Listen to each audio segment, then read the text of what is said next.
Lucas 19, versículo 28. Posso ler, gente? Vocês acharam aí? Qualquer coisa tem aqui também, ó. Tendo assim falado, Jesus seguiu o caminho adiante deles, subindo para Jerusalém. Ao aproximar-se de Betfagé e de Betânia, perto do monte chamado das Oliveiras, enviou 2 dos seus discípulos, dizendo-lhes: Ide ao povoado que está adiante, e ali, ao entrar, achareis amarrado um jumentinho sobre o qual ninguém jamais montou. Desamarrai-o e trazei-o. Se alguém vos perguntar por que o desamarrais, respondeis assim: o mestre precisa dele. Partiram, pois, os que haviam sido enviados e acharam tudo conforme lhe dissera. Enquanto desamarravam o jumentinho, os seus donos lhes perguntaram: por que desamarrai o jumentinho? Eles responderam: o mestre precisa dele. Levaram-no, pois, a Jesus, e pondo o seu manto sobre o jumentinho, fizeram com que Jesus o montasse. E quando ele passava, outros estendiam os seus mantos pelo caminho. Já perto da descida do Monte das Oliveiras, toda a multidão de discípulos, alegrando-se muito, começou a louvar a Deus em alta voz por todos os milagres que haviam visto, dizendo: Bendito o Rei que vem em nome do Senhor, paz no céu e glória nas alturas. Nisso, alguns dos fariseus dentre a multidão disseram-lhe: Mestre, repreende os teus discípulos. Mas ele lhe respondeu: vos digo que se estes se calarem, as próprias pedras clamarão. Amém, gente? Essa é a palavra de Deus. Vamos orar? Pai, nos dê o entendimento, ilumina, ó Pai, aí o nosso coração, para a gente receber a Tua palavra, para a gente ver, ó Pai, aquilo que o Senhor fez no passado e perceber, ó Pai, a grandeza e a glória daquilo que o Senhor é, daquilo que o Senhor faz, ó Pai. Que possamos sair daqui transformados, ó Pai, e maravilhados, ó Pai, com o Teu Evangelho. Essa é a nossa oração, em nome de Jesus, amém. Irmãos, então a gente tem aqui a narrativa de Lucas, né, sobre a entrada triunfal de Jesus, e hoje a gente vai falar um pouco sobre isso, né, Jesus indo para Jerusalém. Você percebe, por exemplo, que ao longo do ministério de Jesus, ele se dedicou ao ensino, à libertação dos cativos, à cura dos oprimidos, dos enfermos. Jesus, ao longo do seu ministério, faz discípulos, chama alguns mais próximos. Jesus é o caminhante. Jesus, tanto que a fé cristã ela é conhecida desde o princípio como a fé daqueles que caminham, os do caminho, né? Então, andar com Jesus é andar por onde ele anda, é segui-lo de perto. É realmente, né, como diz aí o conceito hebraico mesmo, né, é ser coberto pela poeira das sandálias do pé de Jesus, de tão próximo. Então, o desejo do cristão é andar com Jesus, é aprender com o mestre. Mas esse mestre não é apenas um rabino novo que surgiu. Nós estamos falando do Filho de Deus. Nós estamos falando do Verbo que se fez carne e habitou entre nós. Nós estamos falando daquele que é poderoso, que pela sua palavra todas as coisas que nós conhecemos foram criadas. Ele é o Verbo, ele é o poder de Deus, ele é a palavra de Deus que faz com que as coisas existam do nada. Então nós olhamos para esse homem nascido aí no território israelita, um judeu de 30 anos, e nós olhamos para ele, olhamos para a face dele e não entendemos. Como pode Deus se transformar em gente? Como pode Deus se transformar em pessoa? Mas nós cremos e nós o seguimos, porque nós nunca escutamos ninguém falar como ele fala. O ensinamento que ele dá, as palavras que ele compartilha com a gente é espírito e vida. A palavra que ele compartilha, o seu ensinamento não é como Moisés, não é como Elias, não é como nenhum outro profeta. É diferente, tem beleza, tem doçura. A gente chega até o ponto de, ao Jesus questionar se nós vamos permanecer ou ir com aqueles que foram confrontados, nós dizemos: para quem iremos, Senhor, se só Tu tens as palavras de vida eterna? Quando Cristo nos chama, quando Jesus nos chama, nós ficamos cativos a quem Ele é. E não existe outra realidade que faça sentido, a não ser a realidade onde nós estamos com Jesus, onde Ele é o nosso mestre. Então a gente começa a desenvolver o senso de que de fato ele deve ser o Messias prometido. As profecias começam a fazer todas elas sentidos nele, nos seus atos, nas suas obras. Ele tem essa capacidade de nos convencer de que as profecias são verdadeiras e as profecias dizem a respeito de quem ele é. Então ele de fato é o Messias para nós. Mas olha só, o que ele vai fazer? Qual vai ser os próximos passos desse Messias? A questão é que Jesus não nos diz. Já parou para pensar nisso? Quando Jesus te chamou, quando você foi convencido pelo Espírito Santo a crer na obra de Jesus, Deus não te contou quais seriam os próximos passos da sua vida. Você simplesmente teve que tomar uma decisão e caminhar com Ele, entregar o seu futuro a Ele, a sua vida a Ele, ou ficar se questionando. Se você não me disser para onde, eu não vou seguir. Mas a gente fez diferente. A gente disse, sim, eu vou. Eu quero estar com Ele. E eu não sei onde eu vou estar amanhã, não sei que aldeia, não sei se a gente vai estar andando, ou se a gente vai entrar na casa de pecadores, publicanos, mas eu sei que eu quero estar com Ele, presente com Ele. Essa é a vida cristã.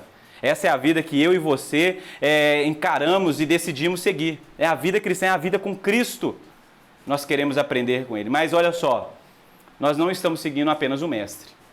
Nós não estamos seguindo apenas um rabino. Nós não estamos seguindo apenas alguém que tem palavras bonitas, interpretação da Torá de forma extraordinária. Não é isso. Nós estamos seguindo aquele que é o Rei dos Reis, Senhor dos Senhores. Aquele que é o Messias prometido, o Rei, o libertador de Israel.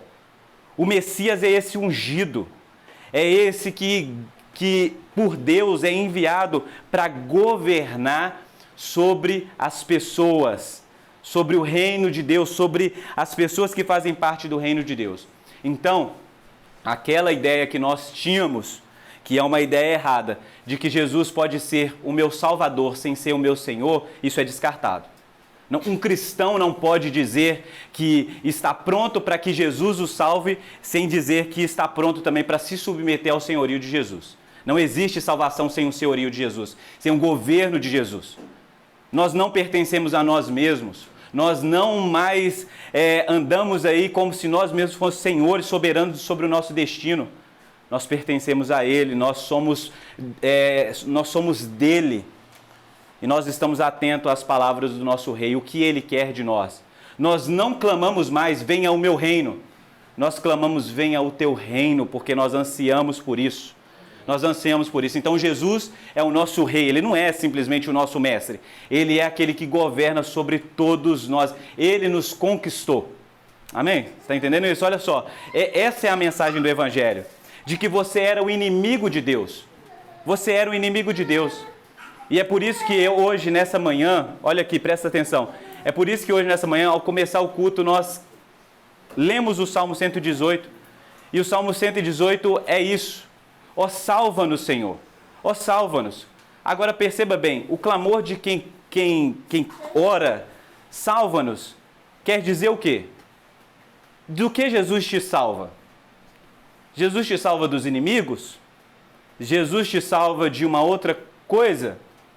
Quando nós olhamos, por exemplo, para o livro de Romanos, a carta de Paulo aos Romanos, nós percebemos que Deus nos salva, sim, do diabo, nos salva do pecado e nos salva de nós mesmos.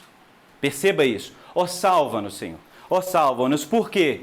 Porque o ambiente em que eu vivo é hostil. É hostil ao teu reino. Era o ambiente do povo de Israel. O salmista do Salmo 118 é aquele que está cercado por inimigos. É aquele que está correndo risco de vida, risco de ser dizimado. E por isso ele clama, ó, salva-nos, ó Deus, salva-nos, Senhor. Mas perceba bem, o nosso problema nesse mundo não é simplesmente o outro.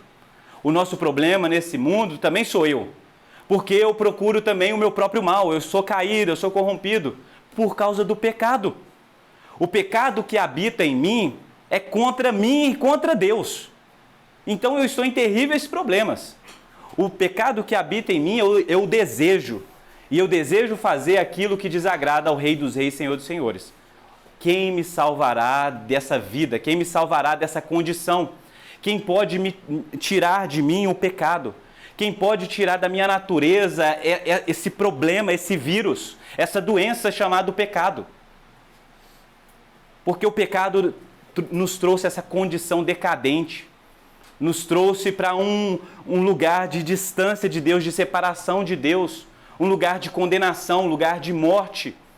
Quando nós clamamos, ó salva-nos, ó Deus, nós clamamos, salva-nos Deus dessas coisas, do pecado, da nossa condição, dos inimigos, nós chamamos e nós oramos, venha ao reino, porque se alguém me libertar, se verdadeiramente eu for liberto, eu vou desfrutar de vida, eu vou desfrutar de alegria, eu vou desfrutar de algo consistente.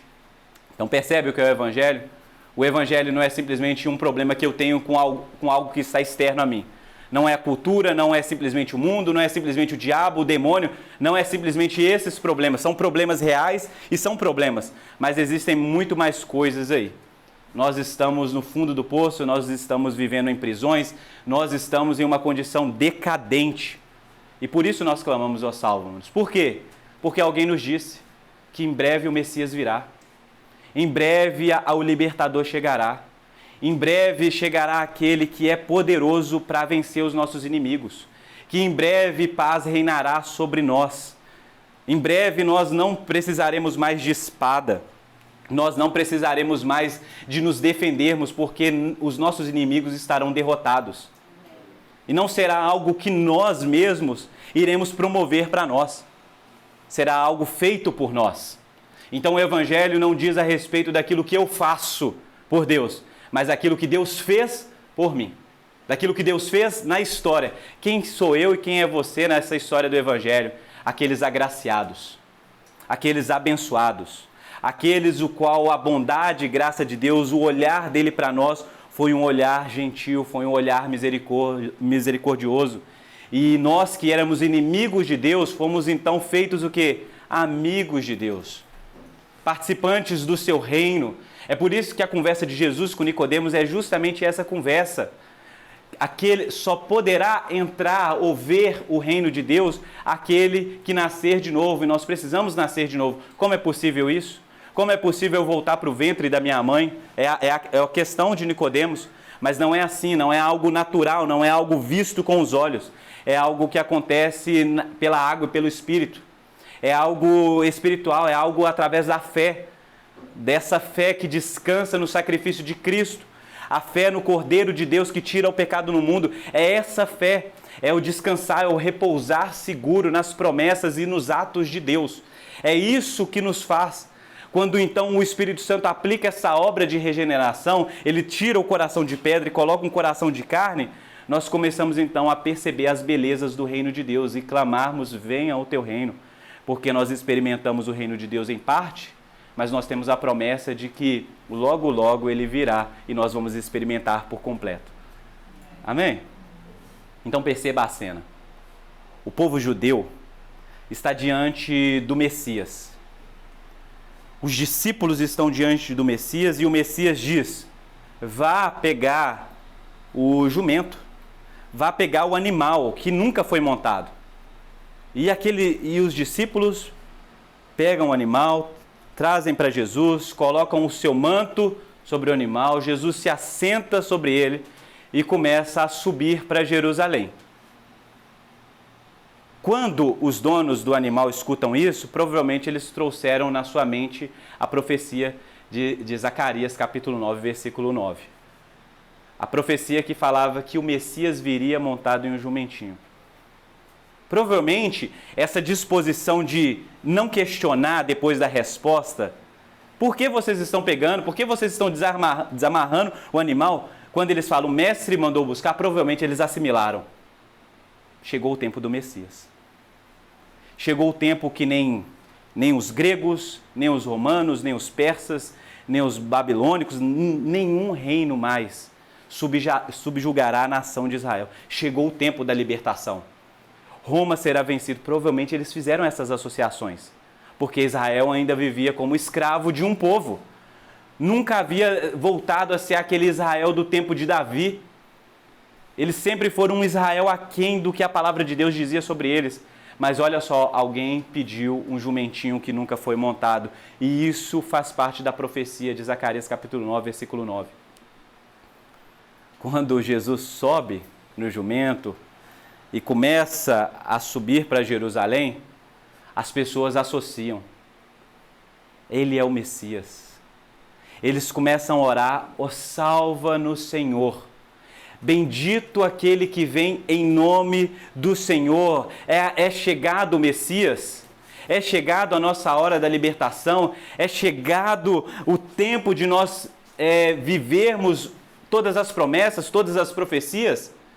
Então perceba bem que ao associar Jesus no jumentinho subindo para Jerusalém, as pessoas começam então a ter um vislumbre daquilo que está prometido do reino de Deus, da paz de Deus, do shalom de Deus chegando. E se é tempo de Jesus chegando, então é tempo de festa. É tempo de festa, é tempo de se alegrar porque nós encontramos aquele que salva-nos. Salva-nos, aquele que é o Salvador, porque o nome de Jesus significa isso, Salvador. Então imagine você olhando para Jesus, o Salvador, e clamando, salva-nos, ó Senhor. Salva-nos, ó Senhor, porque o Salvador monta um jumentinho. Imagine você que sonhou com a libertação, com a vitória sobre o pecado, a vitória sobre a morte, vendo o Messias subindo para Jerusalém. Então, os mantos são estendidos ao caminho, os ramos são balançados, é uma festa. É a festa, é o domingo de Ramos, que nós celebramos hoje aqui. É o rei que chega. É a saudação de boas-vindas ao rei que chega. Mas perceba bem que esse rei não chega num cavalo. Perceba bem que esse rei não chega para guerrear. Ele chega em paz. Ele chega em paz, ele chega humilde. Isso é um paradoxo para nós. Porque Deus podia simplesmente resolver o problema do mal do jeito que nós gostamos, do jeito que os filmes ilustram. Chegar e bater em todos os vilões e dizimar eles e estabelecer o reino. Mas Jesus chega humildemente a um jumentinho, em paz. O seu olhar está concentrado em Jerusalém. Porque esse rei que vem governar não só sobre Israel, mas sobre todos aqueles que são do reino de Deus, que são eleitos em Deus, esse rei que vem governar sobre estes, sabe que ele não fará isso sem antes passar pela morte. O nosso rei é o rei que é o Cordeiro de Deus. É como uma ovelha muda levada ao matador. Ele sabe que ele vai para Jerusalém não para se assentar ao trono ou no trono de Jerusalém, mas ele está subindo para Jerusalém consciente da sua missão, sabendo que ele veio para morrer pelos nossos pecados, porque essa é a única maneira de nos salvar. Nos salvar. O fato de Cristo estar no meio de nós e assentado ao trono é glorioso, é majestoso, mas e o nosso problema com o pecado? É um problema aí. Porque esse rei é justo, santo e verdadeiro e nós somos pecadores. Se ele não resolveu o nosso problema com o pecado, o que adianta Jesus se assentar no trono se nós somos inimigos? De que maneira isso pode ser uma boa notícia para nós? De que maneira isso pode ser um evangelho, boas novas para nós? Só é boas novas se ele tira de nós o pecado, se ele nos inocenta, se agora nós não somos mais inimigos, mas somos participantes do reino de Deus. Mas isso não acontecerá se Jesus não passar pela morte, se o Cordeiro inocente não passar pela morte. Então imagine a multidão louvando e glorificando a Jesus, louvando a Deus, e Jesus sabendo que essa mesma multidão, ou grande parte dessa multidão, levantará também um clamor: crucifica-o, crucifica.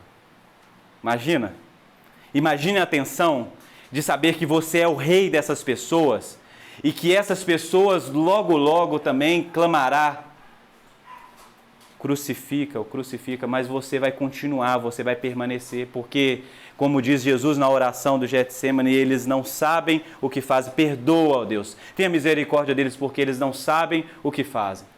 Vale a pena. Esses pecadores que ora são a favor de mim, ora são contra mim, eles estão doentes, eles estão sendo governados pelo pecado, eles obedecem a Satanás, mas eu vou promover para eles libertação, e eles vão poder então cantar, livre das influências satânicas, eles vão poder cantar, eles vão poder louvar, eles vão poder ter uma vida digna diante de mim. E a gente vai poder confessar a Ele, não à força, porque você sabe bem que em breve todo joelho se dobrará. Alguns serão forçados a isso, alguns farão isso contra a sua vontade, mas nós não. Nós faremos isso em reverência, honra e glória, em alegria. Alegria assim como essa multidão em festa, porque bendito o que vem em nome do Senhor. Nós clamamos, salva-nos, ó Senhor, e Ele nos salvou. E Ele nos salvou. Ele nos salvou, você é salvo. O salmista, Davi, quando ele peca, Salmo 51, se eu não me engano, ele diz o seguinte: restitui em mim, ó Deus, a alegria da salvação, para que eu possa dar testemunho, para que eu possa ensinar as pessoas sobre a sua bondade, sobre quem você é. Percebe bem que existe uma alegria em ser salvo? Uma alegria na salvação? Essa alegria da salvação não é simplesmente a alegria emotiva, mas é a alegria de uma convicção de que aquilo que Deus promete, Ele faz. É a alegria que deve surgir no seu coração no dia da adversidade, da angústia. O que são as angústias, os temores dessa vida comparado à grandeza da glória de Deus? O que é você não ter, às vezes, um dinheiro para pagar um boleto, alguém da sua família doente, ou então até mesmo você enfrentar a morte de alguém muito querido? E como sair dessas situações que nos dizem que o mundo é mau, corrompido e caído, que o ser humano também? Nós olhamos para essas coisas e olhamos para a cruz e dizemos, salva-nos, ó Deus. E na certeza de que aquele que nós clamamos é o que voltará uma segunda vez, e agora sim, glorioso para governar e estabelecer o seu reino de uma vez por todas. Então nós nos alegramos, nós já desfrutamos das primícias do reino de Deus nesse sentido, das primícias da alegria. Você não sabe o que é alegria ainda, você não sabe o que é belo ainda, você não sabe o que é amor, o que é o doce do Evangelho. Você sabe em parte, porque você apenas experimentou um pouco daquilo que vai ser, aquilo que está guardado para os últimos dias, para a segunda vinda de Cristo, onde Ele vem, de fato, no encontro com a sua noiva, com aqueles que foram salvos pela graça de Deus. Eu e você, redimidos, lavados, santificados, justificados. A última obra é a glorificação. É a consumação de todas as coisas. É por isso que a própria natureza, ela clama pela manifestação dos filhos de Deus. Clama por quê? Porque a segunda da fila é a própria natureza, o universo. Primeiro, Deus restaura as pessoas, aquelas que outrora eram caídas, inimigos de Deus, servos de Satanás. Deus está resgatando, salvando, redimindo, transformando. O seu coração está sendo transformado ou não? Quantos anos você tem de evangelho? Você tem 5, 10, 2, 15? Provavelmente você ama a Deus mais hoje do que há 10 anos atrás. Provavelmente você aprendeu a obedecer e a amar Deus e descobriu mais do Evangelho hoje do que há 10 anos atrás. Talvez você se lamente muito porque você ainda percebe que existe algum poder atuando aí na sua natureza. Talvez você fale assim, eu tenho 10, 15 anos e eu ainda peco. Eu ainda tenho determinados tipos de comportamentos e de falas e de procedimentos que são contra o Evangelho. Mas aí deve vir a esperança de que aquele que começou a obra do Evangelho em você, a salvação em você, ele é fiel para completá-la até o fim. Então esses são os últimos inimigos que serão vencidos. Quando verdadeiramente essa natureza pecaminosa ela for glorificada, ela é a última coisa a ser feita. Porque o seu coração já é um coração de carne, um coração que é vivo. A lei de Deus está gravada aí. Você não precisa mais olhar para a lei como se fosse algo ruim, pelo contrário, nós sabemos o que é verdade, o que é justo, o que é verdadeiro, sabemos que a lei é boa. Nós sabemos que as palavras de Deus para nós são espírito e vida, e nós começamos, eu desejo. E a grande dificuldade que a gente tem é, eu creio, mas não consigo viver de acordo. Mas calma, o Espírito de Deus, o mesmo Espírito de Deus que habita dentro do seu coração, dentro de você, é quem vai fazer você andar de forma digna, louvar de maneira digna. Mas é uma obra. É o já e o ainda não.